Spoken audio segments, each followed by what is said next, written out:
Hello everyone, just wanted to show you my latest purchase.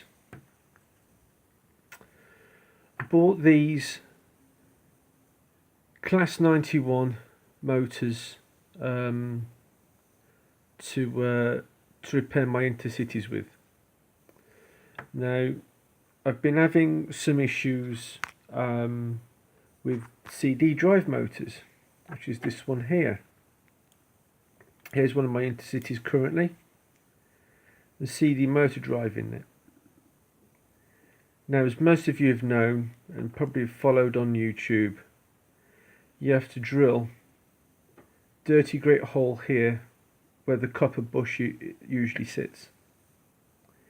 So when you take it all apart, drill the hole, you fit the motor in the back of it, screw it in, glue it in, however which way you normally do it,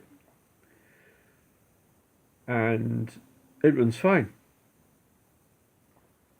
Now, one thing I've discovered recently, now I've actually found some DCC decoders that actually work. These CD drive motors don't work on DCC. Why that is, I don't know.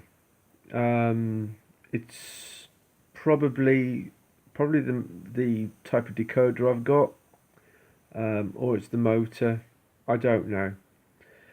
In all honesty, I was very reluctant to butcher these motors up, but I did. But now I need to replace them. Now, the original idea was to get Class 96 motor and put the motor in here. I thought, yep, quick easy fix, no problem. And then somebody very kindly mentioned to me, I need to take one of these screws out and replace them with a plastic screw to run it on DCC. It's fine. So what I did, instead of buying the screw, I had some of these spare from when I did the CD drive motor conversion. So what I did, don't know if you can see this or not, but you have 4 lugs, one there, one there, one here, and one here, and these clip into the motor body. Now the Class 91s, these are ever so slightly different. So what I've done, I cut the lugs off the top here, okay, and then what I've done is I've drilled the hole out here a little bigger so that it passes through the hole, the back of the motor here, with a cable tie. Now then, I did all that, I tested it, it was all working absolutely fine. Thought, brilliant. Quick and easy fix. So, if you've got a Class 91 and you want to convert it to DCC, and you have some of these knocking around spare, instead of replacing the one screw in here, I think it's this one, instead of replacing the screw, just take the whole cover off, cut off the top 2 lugs, obviously remove the capacitor, put it back together, cable tie it on the one side. You can cable tie it on the other side if you wish, but one holds it sufficiently enough. Put it all back together, job done. You can run your Class 91 on DCC. Now, here's my problem. You've got an NT125 bogie, and you've got a Class 91 bogie.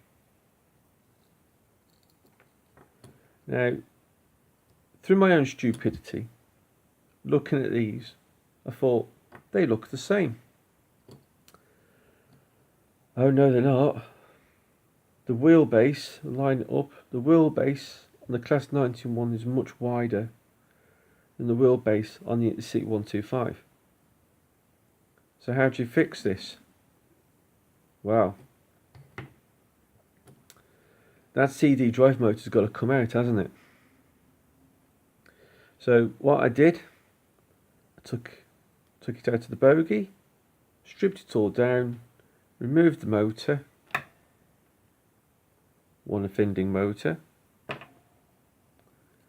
and very carefully put it back together. Now, one of the good things about the two motors I bought, I had one 3-pole and one 5-pole.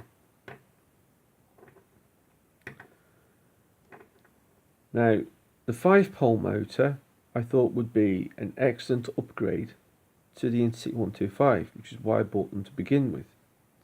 But after discovering that the 95 is a completely wider wheelbase to this, I've got to put that motor in here. So what I did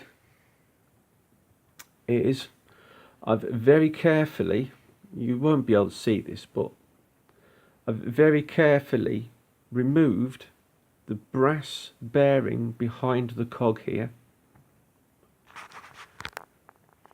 and I completely stripped the Class 91 motor body, totally stripped it. I've took the wheels out, I've took all the cogs off, and I've even driven the copper bushing out of the middle. Quite simple. I've used, I know you shouldn't do this, but I used a 4mm drill bit upside down, hammered the drill end very carefully, and it's tapped out quite easily. You haven't got to strike it too hard, but I would highly recommend that you use a proper drift to remove it. Once it's removed, because you've drilled the hole out of the Intercity, because you've drilled the hole out, the hole is almost as big as the cog. So if I very carefully whip this off, it's quite difficult to do with just one hand. Getting a phone stand is on my to-do list, and that to-do list is getting very long. So as you can see inside here, okay,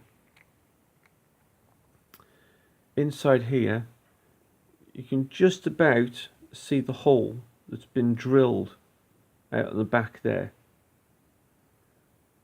and the cog, the hole is almost as wide as the cog. In fact, if anything, if you took it all apart, you would probably be able to push it all out. In fact, I'm going to give it a go now.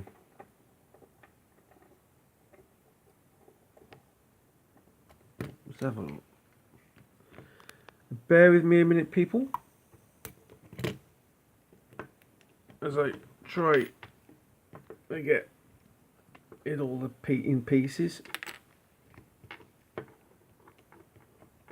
Oh, there we go. Right, okay, there we go. Look, got it all in pieces.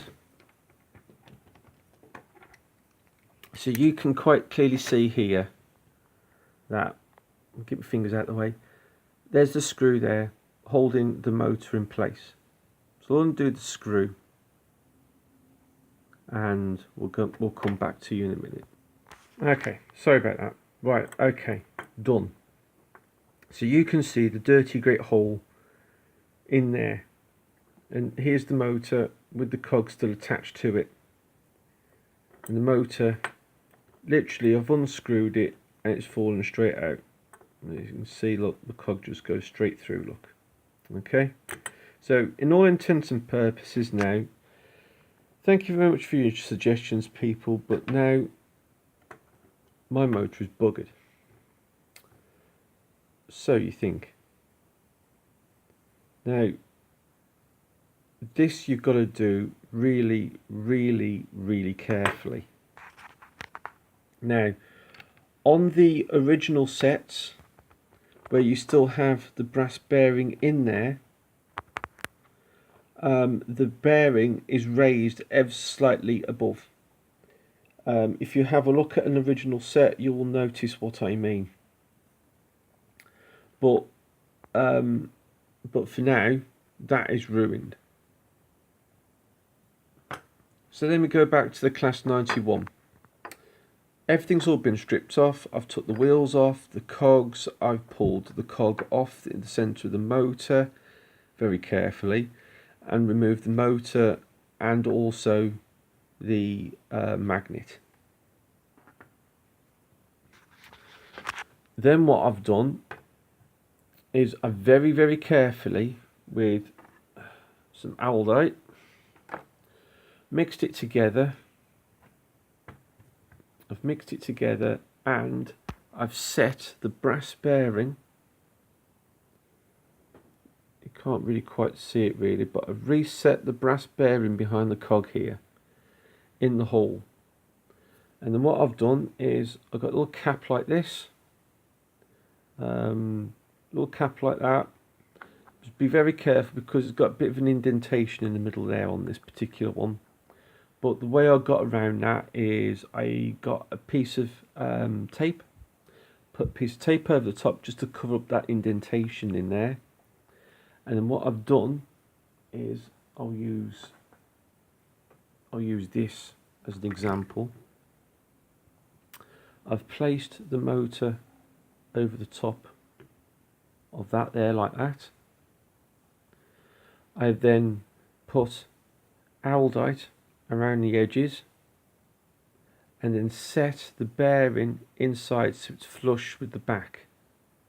Being flush with the back is quite critical because otherwise you're going to get undue wear on the motor. Left that overnight to set. Once it's set, I could then reassemble the entire motor.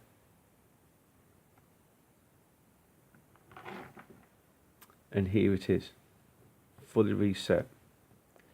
Now, because I'd cut the lugs off the back of the brush holder, I've put a cable tie through the hole to hold it together.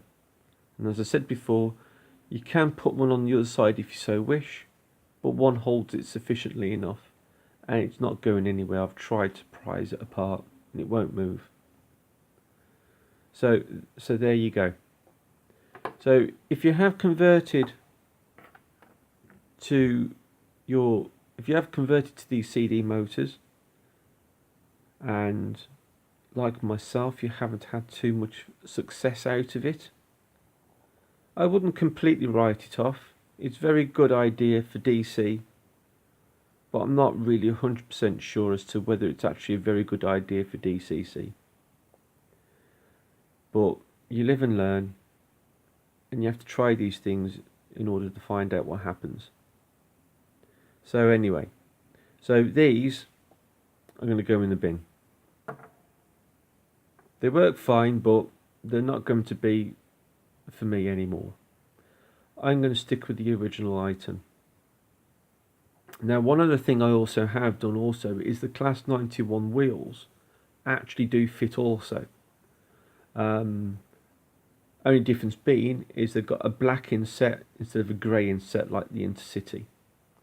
But these ones are in really good condition. The wheels are all nice and clean, and as another bonus, the traction tyres here are also in very good condition also. In fact, if anything, I'd like to say that this motor actually came out of a brand new locomotive. But you never know until you try these things. And I bought this on eBay and I was really happy with the results. So now I've got a 3-pole motor here, and what I'm going to do with this one is I'm just going to put that to one side for now and keep it as a spare. And in the meantime, I'm going to get this wired up for DCC, and then I'll have 2 Intercity 125s running on my layout. So there you go, people. Thank you for your time. Any questions, please don't hesitate to ask. Thank you very much. Bye bye.